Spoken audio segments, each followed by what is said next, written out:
ನಮಸ್ಕಾರ ಸ್ನೇಹಿತರೆ. ಬಳ್ಳಾರಿ ಈ ಹೆಸರು ಕೇಳಿದ್ರೆ ಸಾಕು ನೆನ್ಪಾಗೋದು ಬಿಸಿಲು, ಗಣಿಧೂಳು ಮತ್ತೆ ರೆಡ್ಡಿ ಬ್ರದರ್ಸ್ ಅಬ್ಬರ. ಆದ್ರೆ ಇವತ್ತು ಬಳ್ಳಾರಿ ಅಂದ್ರೆ ಬರೀ ಮೈನಿಂಗ್ ಅಲ್ಲ, ಅದು ರಕ್ತ ಸಿಕ್ತ ರಾಜಕೀಯದ ಯುದ್ಧ ಭೂಮಿ. ಜನವರಿ 2, 2026 ಹೊಸ ವರ್ಷದ ಸಂಭ್ರಮ ಮುಗಿಯೋಕು ಮುಂಚೆಗೆ ಬಳ್ಳಾರಿ ಸಿಟಿಯಲ್ಲಿ ಗುಂಡಿನ ಸದ್ದು ಕೇಳಿಸಿದೆ. ಒಬ್ಬರ ಪ್ರಾಣ ಕೂಡ ಹೋಗಿದೆ. ಒಂದ್ ಕಡೆ ಗಣಿದಣಿ ಬಳ್ಳಾರಿಯ ಮಾಜಿ ರಾಜ ಜನಾರ್ದನ್ ರೆಡ್ಡಿ, ಇನ್ನೊಂದ್ ಕಡೆ ಅದೇ ರೆಡ್ಡಿಗಳ ಸಾಮ್ರಾಜ್ಯವನ್ನೇ ನಡಗಿಸಿರೋ ಯಂಗ್ ಟೈಗರ್ ಹಾಲಿ ಶಾಸಕ ನಾರಾ ಭರತ್ ರೆಡ್ಡಿ. ಒಬ್ಬರ ಹತ್ರ 106 ಕೆಜಿ ಚಿನ್ನ ಇದ್ರೆ ಇನ್ನೊಬ್ಬರ ಹತ್ರ ಎಕರೆಗಟ್ಟಲೆ ಜಮೀನಿದೆ. ಒಬ್ರು ನನ್ನನ್ನ ಮುಗ್ಸೋಕೆ ಸಂಚು ನಡೀತಿದೆ ಅಂತಿದ್ರೆ ಇನ್ನೊಬ್ರು ಇದು ನನ್ನ ಏರಿಯಾ, ಇಲ್ಲಿ ನಂದೇ ಹವಾ ಅಂತ ಇದ್ದಾರೆ. ಅಷ್ಟಕ್ಕೂ ಇವರಿಬ್ರಲ್ಲಿ ಯಾರು ಬೆಸ್ಟೋ? ಯಾರ ಹತ್ರ ಎಷ್ಟಿದೆ ಆಸ್ತಿ? ಆ 91 ಕೋಟಿ ವರ್ಸಸ್ 500 ಕೋಟಿಯ ಲೆಕ್ಕಾಚಾರ ಆದ್ರಿಗೇನು? ಜನವರಿ 2ರಂದು ನಡೆದ ಆ ಫೈರಿಂಗ್ ಹಿಂದಿನ ಅಸಲಿ ಕತೆಗೇನು? ಬನ್ನಿ ಇವತ್ತಿನ ಈ ವಿಡಿಯೋದಲ್ಲಿ ಇದರ ಬಗ್ಗೆ ಡೀಟೇಲ್ ಆಗಿ ಮಾತಾಡೋಣ. ಅದಕ್ಕೂ ಮುಂಚೆ ನೀವಿನ್ನು ನಮ್ಮ ಚಾನೆಲ್ಗೆ ಸಬ್ಸ್ಕ್ರೈಬ್ ಆಗಿಲ್ಲ ಅಂದ್ರೆ ಈ ಕೂಡಲೇ ಸಬ್ಸ್ಕ್ರೈಬ್ ಆಗಿ ಹಾಗೂ ಬೆಲ್ ಐಕಾನ್ ಅನ್ನು ಕ್ಲಿಕ್ ಮಾಡಿ. ಸ್ನೇಹಿತರೆ, ಬಳ್ಳಾರಿ ಪಾಲಿಟಿಕ್ಸ್ ಅಂದ್ರೇನೆ ಹಾಗೆ. ಇಲ್ಲಿ ರೆಡ್ಡಿ ಎಂಬ ಟೈಟಲ್ ಇಲ್ಲದೆ ಪಾಲಿಟಿಕ್ಸ್ ಮಾಡೋದು ತುಂಬಾನೇ ಕಷ್ಟ. 1999ರಿಂದ 2011ರವರೆಗೆ ಈ ಜಿಲ್ಲೆ ಜನಾರ್ದನ್ ರೆಡ್ಡಿ ಅವರ ರಿಪಬ್ಲಿಕ್ ಆಫ್ ಬಳ್ಳಾರಿಯಾಗಿತ್ತು. ಅವರು ಹೇಳಿದ್ದೇ ವೇದ, ಮಾಡಿದ್ದೇ ಕಾನೂನು. ಆದ್ರೆ ಕಾಲ ಬದಲಾಗಿದೆ. ಸುಪ್ರೀಂ ಕೋರ್ಟ್ ಆದೇಶ, ಜೈಲುವಾಸ ಮತ್ತು ಬಿಜೆಪಿಯಿಂದ ದೂರ ಉಳಿದಿದ್ದ ಗ್ಯಾಪ್ನಲ್ಲಿ ಒಂದು ಹೊಸ ಶಕ್ತಿ ಉಟ್ಕೊಳ್ತು. ಅದೇ ನಾರಾ ಭರತ್ ರೆಡ್ಡಿ. 2023ರ ಎಲೆಕ್ಷನ್ ಅಲ್ಲಿ ಬಳ್ಳಾರಿ ಸಿಟಿಯಲ್ಲಿ ಭರತ್ ರೆಡ್ಡಿ ಗೆದ್ದಿದ್ದು ಬರೀ ಗೆಲುವಲ್ಲ, ಅದು ಹಳೆ ತಲೆಮಾರಿನ ಅಂತ್ಯ ಮತ್ತು ಹೊಸ ತಲೆಮಾರಿನ ಆರಂಭ ಅಂತಾನೆ ಹೇಳಬಹುದು. ಆದ್ರೆ 2026ರಲ್ಲಿ ಜನಾರ್ದನ್ ರೆಡ್ಡಿ ವಾಪಸ್ ಬಳ್ಳಾರಿಗೆ ಎಂಟ್ರಿ ಕೊಟ್ಟಿದ್ದಾರೆ. ಅದು ಕೂಡ ಬಿಜೆಪಿಗೆ ಮರಳಿ ಬರುವ ಮೂಲಕ. ಈಗ ಸಿಂಹ ಮತ್ತೆ ಕಾಡಿಗೆ ಬಂದಿದೆ. ಆದ್ರೆ ಕಾಡಲ್ಲಿ ಆಲ್ರೆಡಿ ಬೇರೆ ಪ್ರಾಣಿ ರಾಜನಾಗಿ ಮೆರೆದಾಗಿದೆ. ಸೊ ಸಂಘರ್ಷ ಗ್ಯಾರಂಟಿ ಅಲ್ವಾ? ಸ್ನೇಹಿತರೆ, ಇವರಿಬ್ಬರ ಹಿನ್ನೆಲೆ ಏನು ಅಂತ ನೋಡೋದಾದ್ರೆ ಮೊದಲಿಗೆ ಗಾಲಿ ಜನಾರ್ದನ್ ರೆಡ್ಡಿ. ಇವರು ಪೊಲೀಸ್ ಕಾನ್ಸ್ಟೇಬಲ್ನ ಮಗ. ಆದ್ರೆ ಬೆಳೆದಿದ್ದು ಮಾತ್ರ ಸಾವಿರಾರು ಕೋಟಿ ಒಡೆಯನಾಗಿ. ಬಳ್ಳಾರಿಯಲ್ಲಿ ಬಿಜೆಪಿ ಕಟ್ಟಿದ್ದೇ ಇವರು. ಆಪರೇಷನ್ ಕಮಲದ ಮಾಸ್ಟರ್ ಮೈಂಡ್ ಇವರು. ಅಕ್ರಮ ಗಣಿಗಾರಿಕೆ ಕೇಸಲ್ಲಿ ಜೈಲಿಗೆ ಹೋದ್ರು, ಊರಿಂದ ಬ್ಯಾನ್ ಆದ್ರು.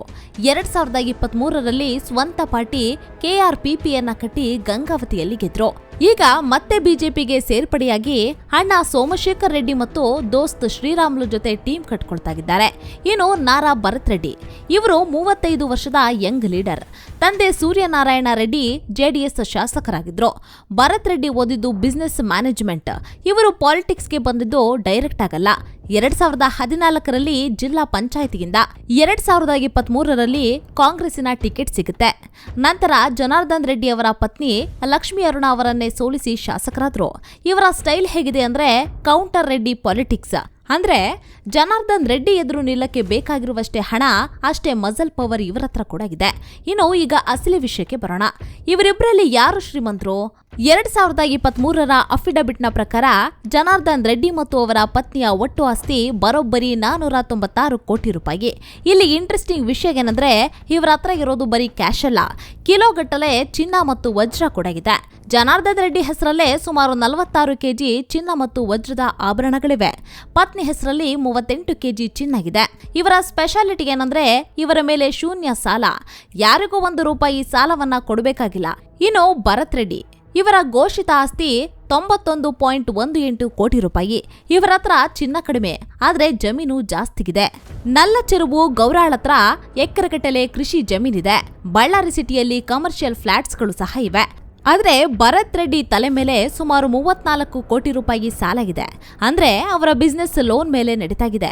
ಇಲ್ಲಿ ಟ್ವಿಸ್ಟ್ ಏನು ಅಂದ್ರೆ ಫೆಬ್ರವರಿ 2024ರಲ್ಲಿ ಇಡಿ ಭರತ್ ರೆಡ್ಡಿ ಮನೆ ಮೇಲೆ ರೈಡ್ ಅನ್ನ ಮಾಡಿತ್ತು. ಅಕ್ರಮ ಹಣ ವರ್ಗಾವಣೆ ಆರೋಪ ಇವರ ಮೇಲೆ ಕೇಳಿ ಬಂದಿತ್ತು. ಸೊ ಪೇಪರ್ ಮೇಲೆ ಕಾಣೋ 91 ಕೋಟಿಗಿಂತ ಕಾಣದೇ ಇರೋ ಆಸ್ತಿ ಜಾಸ್ತಿನೇ ಇರಬಹುದು ಅಂತ ಜನ ಮಾತಾಡ್ಕೊಳ್ತಾರೆ. ಇನ್ನು ದುಡ್ಡಾಯ್ತು, ಈಗ ಕೆಲಸದ ವಿಷಯಕ್ಕೆ ಬರೋಣ. ರಾಹುಲ್ ಗಾಂಧಿ ಭಾರತ್ ಜೋಡೋ ಯಾತ್ರೆಯಲ್ಲಿ ಬಳ್ಳಾರಿನ ಜೀನ್ಸ್ ಕ್ಯಾಪಿಟಲ್ ಆಫ್ ಇಂಡಿಯಾ ಮಾಡ್ತೀನಿ ಅಂತ ಪ್ರಾಮಿಸ್ ಮಾಡಿದ್ರು. ಅದನ್ನೇ ಭರತ್ ರೆಡ್ಡಿ ಸೀರಿಯಸ್ ಆಗಿ ತಗೊಂಡಿದ್ದಾರೆ. 2025ರ ನವೆಂಬರ್ ಕ್ರೈಸಿಸ್. ಸ್ನೇಹಿತರೆ, ಬಳ್ಳಾರಿಯ ಜೀನ್ಸ್ ಫ್ಯಾಕ್ಟರಿಗಳು ತುಂಗಭದ್ರಾ ನದಿಗೆ ಕೆಮಿಕಲ್ ನೀರನ್ನ ಬಿಡ್ತಾ ಇದೆ ಅಂತ 36 ಫ್ಯಾಕ್ಟರಿಗಳನ್ನ ಪೊಲ್ಯೂಷನ್ ಬೋರ್ಡ್ ಅವರು ಮುಚ್ಚಿದ್ರು. ಇನ್ನು 10,000 ಜನ ಕೆಲಸವನ್ನು ಕಳ್ಕೊಂಡ್ರು. ಆಗ ಬಿಜೆಪಿ ಮತ್ತು ಜನಾರ್ದನ್ ರೆಡ್ಡಿ ಟೀಮ್ ಕಾಂಗ್ರೆಸ್ ಸರ್ಕಾರವನ್ನ ಫುಲ್ ಟೀಕೆ ಮಾಡಿದ್ರು. ಆದ್ರೆ ಭರತ್ ರೆಡ್ಡಿ ಸುಮ್ಮನೆ ಕೂರ್ಲಿಲ್ಲ. ಸಿಎಂ ಸಿದ್ದರಾಮಯ್ಯ ಹತ್ರ ಮಾತಾಡಿ 22 ಕೋಟಿ ಫಂಡ್ ಅನ್ನ ತಂದು ಟ್ರೀಟ್ಮೆಂಟ್ ಪ್ಲಾಂಟ್ ಅನ್ನ ಮಾಡಿಸೋಕೆ ಪ್ಲಾನ್ ಅನ್ನ ರೆಡಿ ಮಾಡಿ ಡಿಸೆಂಬರ್ ಅಷ್ಟೊತ್ತಿಗೆ ಫ್ಯಾಕ್ಟರಿಗಳನ್ನ ರೀಓಪನ್ ಮಾಡಿಸಿದ್ರು. ಇದು ಅವರ ಆಡಳಿತದ ಹಿರಿಮೆ, ಜನರಿಗೆ ಕೆಲಸವನ್ನ ಉಳಿಸ್ಕೊಟ್ರು. ಆದ್ರೆ ಕಾಂಟ್ರವರ್ಸಿಗಳಿಗೇನು ಇವರು ಕಮ್ಮಿಗಿಲ್ಲ. ಭರತ್ ರೆಡ್ಡಿ ಮೇಲೆ ಗೂಂಡಾಗಿರಿ ಆರೋಪಗಳಿವೆ. ಎಲೆಕ್ಷನ್ ಟೈಮ್ನಲ್ಲಿ ಶಾಂತಿ ತರ್ತೀನಿ ಅಂದವರು ಈಗ ಗನ್ ಮ್ಯಾನ್ ಗಳನ್ನ ಇಟ್ಕೊಂಡು ಓಡಾಡ್ತಿದ್ದಾರೆ. ಇನ್ನು ಜನಾರ್ದನ್ ರೆಡ್ಡಿ ಬಗ್ಗೆ ಕೇಳ್ಬೇಕಾ? ಅಕ್ರಮ ಗಣಿಗಾರಿಕೆ ಕೇಸ್ನಲ್ಲಿ 2025 ಮೇ ತಿಂಗಳಲ್ಲಿ 7 ವರ್ಷ ಜೈಲು ಶಿಕ್ಷೆ ಆಗಿತ್ತು. ಸದ್ಯಕ್ಕೆ ಹೈಕೋರ್ಟ್ ಸ್ಟೇ ಆರ್ಡರ್ ಮೇಲೆ ಹೊರಗಿದ್ದಾರೆ. ಅಂದ್ರೆ ಕಾನೂನಿನ ಕತ್ತಿ ಇಬ್ಬರ ತಲೆ ಮೇಲೂ ತೂಗ್ತಾಗಿದೆ. ಈಗ ಲೇಟೆಸ್ಟ್ ಆಗಿ ಏನಾಯ್ತು ಅಂದ್ರೆ ಬಳ್ಳಾರಿ ಹೊತ್ತಿ ಉರಿತಾಗಿದೆ. ಏನ್ ವಿಷಯ ಅಂದ್ರೆ ಬ್ಯಾನರ್ ವಾರ್. ಜನವರಿ 2, 2026 ವಾಲ್ಮೀಕಿ ಜಯಂತಿ ಕಾರ್ಯಕ್ರಮಕ್ಕೆ ಬ್ಯಾನರ್ ಹಾಕೋ ವಿಷಯದಲ್ಲಿ ಕಿರಿಕಾಗುತ್ತೆ. ಅವ್ವಂಬಾವಿ ಏರಿಯಾದಲ್ಲಿರೋ ಜನಾರ್ದನ್ ರೆಡ್ಡಿ ಮನೆ ಮುಂದೆ ಭರತ್ ರೆಡ್ಡಿ ಬೆಂಬಲಿಗರು ಬ್ಯಾನರ್ ಅನ್ನ ಹಾಕೋಕೋದ್ರು.